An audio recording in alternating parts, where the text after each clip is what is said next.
الحمد لله الذي أسكن عباده هذه الدار وجعلها لهم منزلة سفر من الأسفار وجعل الدار الآخرة هي دار القرار فسبحان من يخلق ما يشاء ويختار ويرفق بعباده الأبرار في جميع الأقطار أحمده وأشكره على نعمه الجزار وفضله على من شكر مضرار وأشهد أن لا إله إلا الله الواحد القهار وأشهد أن محمدًا عبده ورسوله النبي المختار صلى الله عليه وعلى آله وصحبه صلاة تتجدد بركاتها بالعشي والإبكار أما بعد فيا عباد الله أوصيكم ونفسي أولا بتقوى الله وطاعته لعلكم ترحمون وتزودوا فإن خير الزاد التقوى واتقوا الله واعلموا أنكم إليه تهشرون وقد قال الله تعالى في كتابه الكريم وهو أصدق القائلين بعد أعوذ بالله من الشيطان الرجيم مثل الذين اتخذوا من دون الله أولياء كمثل العنكبوت اتخذت بيتا وإن أوهن البيوت لبيت العنكبوت لو كانوا يعلمون أما بعد معاشر المسلمين jamaah Jumat rahimakumullah. Pertarungan antara al-haq dan al-batil adalah merupakan pertarungan abadi. Pertarungan yang akan terus berlangsung sepanjang masa. Baik pertarungan itu bentuknya secara fisik, perang pemikiran, perang konsep, ataupun peperangan dalam bentuk yang lain. Dan dalam pertarungan ini terkadang al-haq yang meraih kemenangan, tetapi di saat yang lain terkadang justru al-batil yang memperoleh kemenangan. Hal ini sudah diingatkan oleh Allah Subhanahu wa taala di dalam Al-Qur'an. Wa tilkal ayyamu nudawiluha bainan nas. Dan demikianlah kami pergilirkan kemenangan itu di antara manusia. Oleh karena itu dalam konteks ini paling tidak kita menitipkan dua harapan kepada Allah Subhanahu wa taala. Harapan yang pertama, kiranya Allah Subhanahu wa taala berkenan memasukkan kita, menggolongkan kita dalam kelompok al-haq. Sebab ternyata dalam konsep Islam sama sekali tidak dikenal adanya kelompok netral. Sebab jika ada yang mengklaim diri sebagai kelompok yang tidak berpihak kepada salah satu kelompok, ketika pertarungan ini terjadi, maka sesungguhnya secara tidak langsung dia telah menggolongkan diri kepada kelompok al-batil. Panjang lebar Allah Subhanahu wa taala menegaskan hal tersebut di dalam surah At-Taubah. Dan itu pula sebabnya Allah sengaja mengabadikan ungkapan kaum Nabi Musa ketika diajak untuk membela kebenaran pada saat akan memasuki kota Palestina. Lalu kemudian mereka berkata, fadhhab anta wa rabbuka faqatila inna hahuna qa'idun. Berangkatlah engkau wahai Musa, berperang bersama Tuhanmu, dan kami di sini akan duduk-duduk saja, akan menjadi penonton menunggu hasil dari peperangan tersebut. Oleh Musa kemudian mereka dicap sebagai orang-orang fasik. Maka Musa kemudian berdoa kepada Allah, fafruq bainana wa bainal qaumil fasiqin. Ya Allah, pisahkan kami dari mereka. Dan itu sebabnya laknat dan kutukan Allah segera ditimpakan kepada mereka. Qala fa innaha muharramatun alaihim 40 sanah. 40 tahun mereka tersesat, tidak mengetahui jalan keluar. Harapan kita yang kedua, kiranya Allah Subhanahu wa ta'ala berkenan memberikan kemenangan kepada umat Islam dalam pertarungan hari ini. Harapan ini terasa wajar untuk kita munajatkan, sebab secara manusiawi boleh jadi ada kekhawatiran melihat realitas hari ini, di mana hampir semua sektor kehidupan dikuasai oleh musuh-musuh Islam. Bicara ekonomi, politik, termasuk di dalamnya kekuatan militer, hampir semuanya didominasi oleh musuh-musuh Islam. Walaupun sesungguhnya Allah Subhanahu wa ta'ala sudah menjelaskan di dalam Al-Quran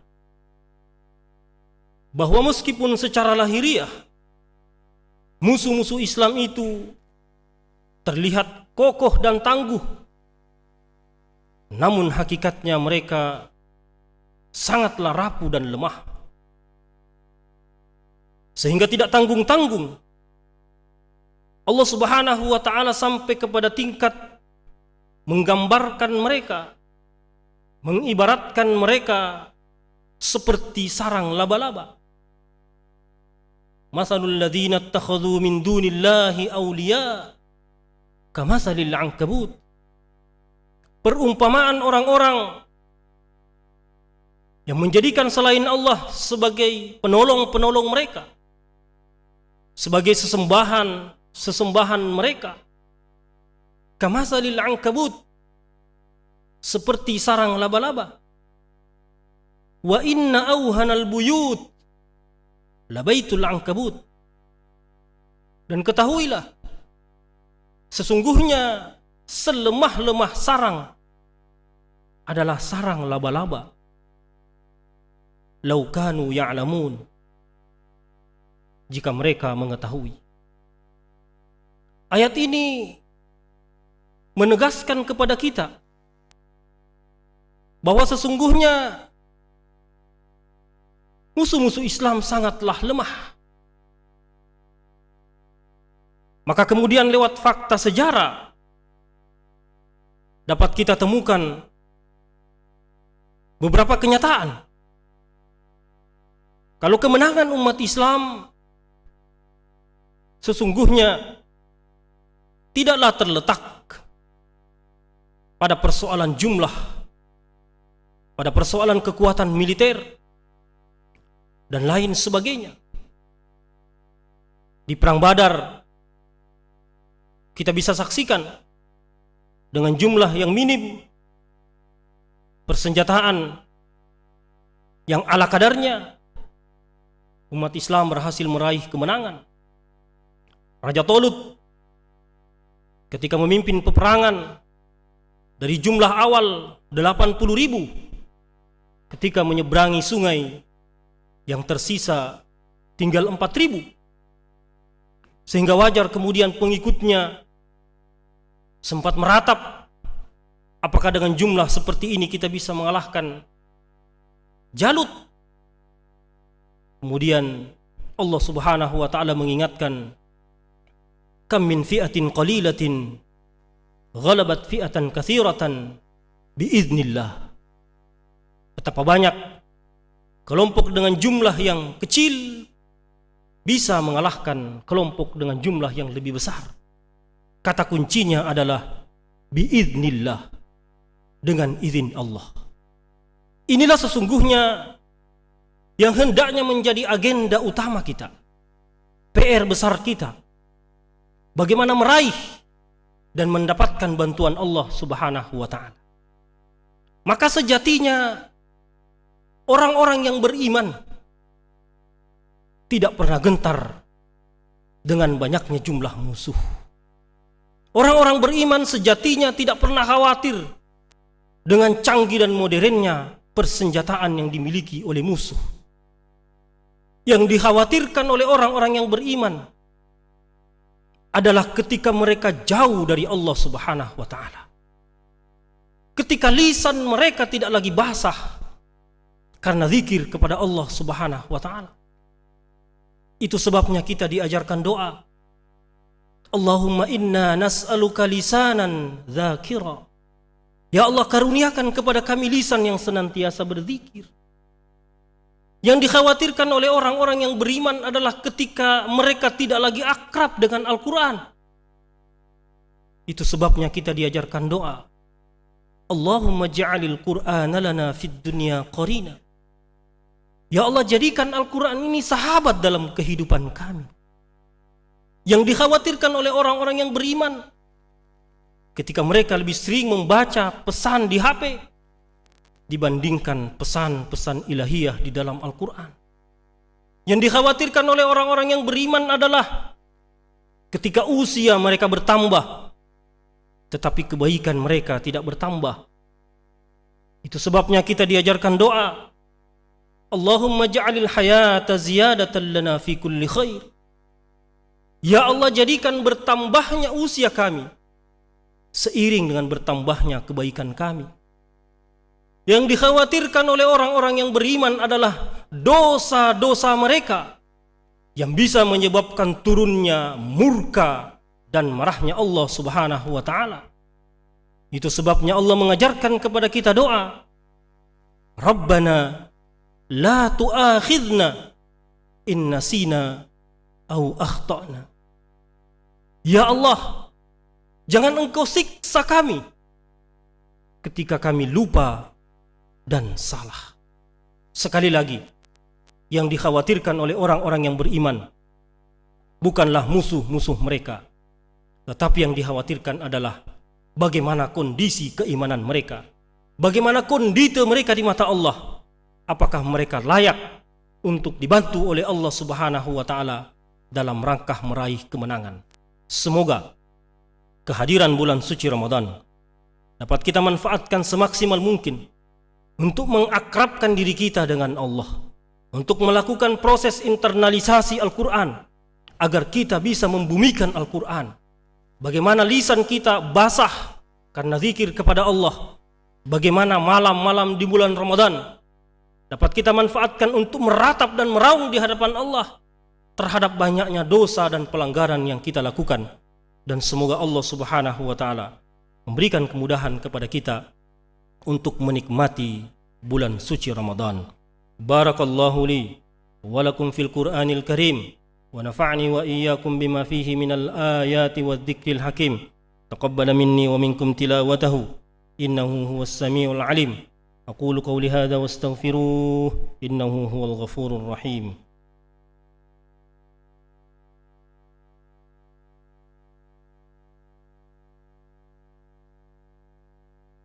إن الحمد لله نحمده ونستعينه ونستهديه ونستغفره ونتوب إليه ونعوذ بالله من شرور أنفسنا وسيئات أعمالنا. من يهده الله فهو المهتد ومن يضلله فلن تجد له وليا مرشدا. أشهد أن لا إله إلا الله وأشهد أن قائدنا وحبيبنا ونبينا محمد رسول الله صلى الله عليه وعلى آله وصحبه ومن سار على نهجه واهتدى بهديه وسلك طريقه واتبع سنته إلى يوم لا ينفع مال ولا بنون إلا من أتى الله بقلب سليم وأزلفت الجنة للمتقين وبرزت الجحيم للغاوين. فيا عباد الله، أوصيكم ونفسي أولا بتقوى الله وطاعته لعلكم ترحمون.